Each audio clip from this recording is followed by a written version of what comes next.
नमस्कार। आज हम इतिहास के उन पन्नों को खोलने जा रहे हैं जो हमें एक ऐसी जमीन की कहानी सुनाते हैं जो सिर्फ एक राज्य नहीं बल्कि हमारी सभ्यता का पालना रही है।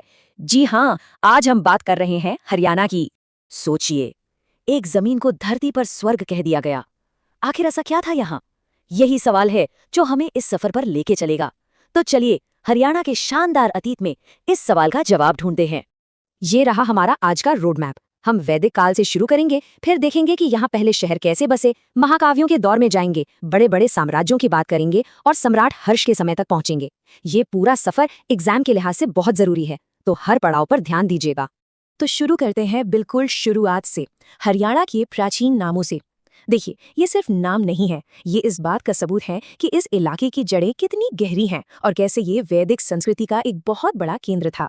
इस जमीन को अलग अलग समय में कई नामों से पुकारा गया, जैसे ब्रह्मवर्त और आर्यावर्त। ये नाम इसे सीधे सीधे वेदों और आर्यों से जोड़ते हैं। और फिर हरितानक और हरियाला जैसे नाम ये बताते हैं कि ये जमीन हमेशा से हरी भरी और खुशहाल रही है।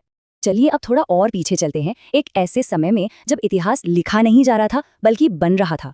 हरियाणा में जो खुदाई हुई है ना, उसने ये साबित कर दिया है कि दुनिया के सबसे पहले शहरों में से कुछ यहीं पर बसे थे। इस दौर को हम कहते हैं प्रोटो हिस्टोरिक या आद्य ऐतिहासिक काल। अब इसका मतलब क्या है? सीधा सा मतलब है कि हमें उस जमाने की चीजें तो मिली हैं, जैसे शहर, बर्तन, औजार, पर उनकी जो लिखाई थी, जो लिपि थी, उसे हम आज तक पढ़ नहीं पाए हैं। सिंधु सभ्यता की लिपि आज भी एक पहेली है। और इसी सभ्यता का सबसे बड़ा शहर, वो भी भारत में, जानते हैं कहाँ है? जी, यही हरियाणा में राखीगढ़ी। ये कोई छोटा मोटा गांव नहीं था, बल्कि एक पूरा महानगर था। और ये इतना महत्वपूर्ण है कि सरकार अब यहाँ एक नेशनल म्यूजियम भी बना रही है। अच्छा, जो लोग एग्जाम की तैयारी कर रहे हैं उनके लिए ये स्लाइड बहुत जरूरी है। यहाँ से डायरेक्ट सवाल आते हैं, याद रखिएगा। भिरनाना भारत की सबसे पुरानी सिंधु साइट, कुणाल जहाँ से 2 शाही मुकुट मिले, दौलतपुर अपनी मिट्टी की मुहरों के लिए फेमस है, और मितथल जहाँ से कुषाण और गुप्त काल के सिक्के मिले हैं, जो बताता है कि ये जगह हमेशा से ही एक्टिव रही।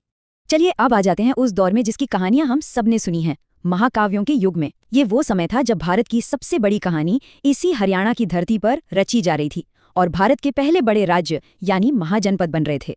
जी हाँ, हम बात कर रहे हैं महाभारत की। वो महान युद्ध कुरुक्षेत्र की इसी धरती पर लड़ा गया था।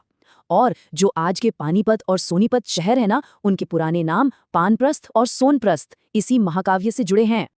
अच्छा, महाभारत के बाद भारत का पॉलिटिकल मैप बदलने लगा।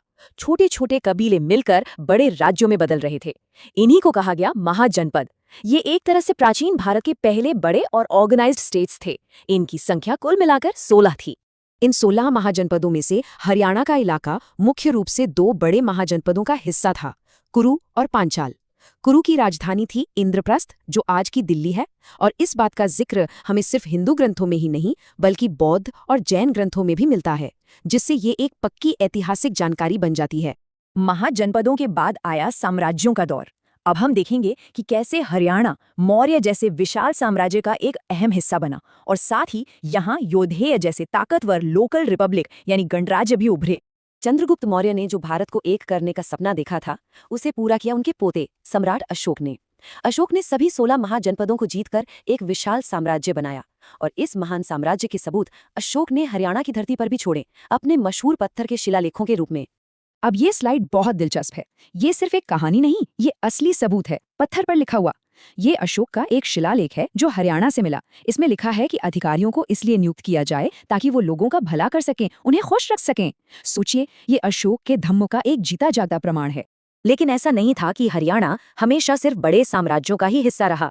यहाँ योधेय जैसे अपने खुद के शक्तिशाली गणराज्य भी थे। ये एक लड़ाकू कबीला था। इन्होंने न सिर्फ अपना राज चलाया बल्कि कुषाणों जैसे बाहरी हमलावरों को भी कड़ी टक्कर दी। इनके सिक्के आज भी हमें रोहतक और हिसार के आसपास मिलते हैं। तो साम्राज्यों और गणराज्यों के इस सफर के बाद हम पहुंचते हैं प्राचीन हरियाणा के आखिरी महान साम्राज्य तक। ये था सम्राट हर्षवर्धन का समय और उनकी राजधानी थी यहीं हरियाणा के थानेसर में। ये टाइमलाइन हमें हर्ष के शासनकाल की एक झलक देती है। 606 ईस्वी में वो थानेसर में गद्दी पर बैठे और पूरे उत्तर भारत पर अपना दबदबा कायम किया। मशहूर चीनी यात्री हुएनसांग भी इन्हीं के समय भारत आए थे और उन्होंने यहाँ की खुशहाली के बारे में बहुत कुछ लिखा है। तो इतनी लंबी यात्रा करने के बाद सवाल ये उठता है कि इस शानदार अतीत की कौन सी विरासत आज भी हमारे साथ है। चलिए इसे समझने की कोशिश करते हैं। हम वहीं लौट आए जहां से शुरू किया था। 1328 ईस्वी का ये शिलालेख, ये एक लाइन में सदियों की कहानी कह देता है।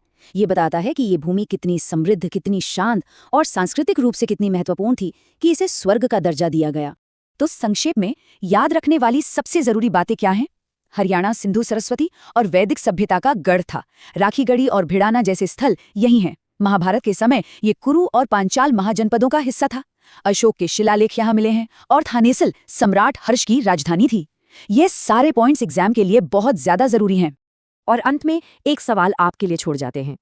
जब हम ये सब जानते हैं कि हरियाणा सभ्यता का पालना था, बड़े बड़े साम्राज्यों का केंद्र था, तो क्या ये कहना गलत होगा कि हरियाणा का इतिहास ही असल में भारत के इतिहास को एक पहचान देता है? इस पर सोचिएगा जरूर।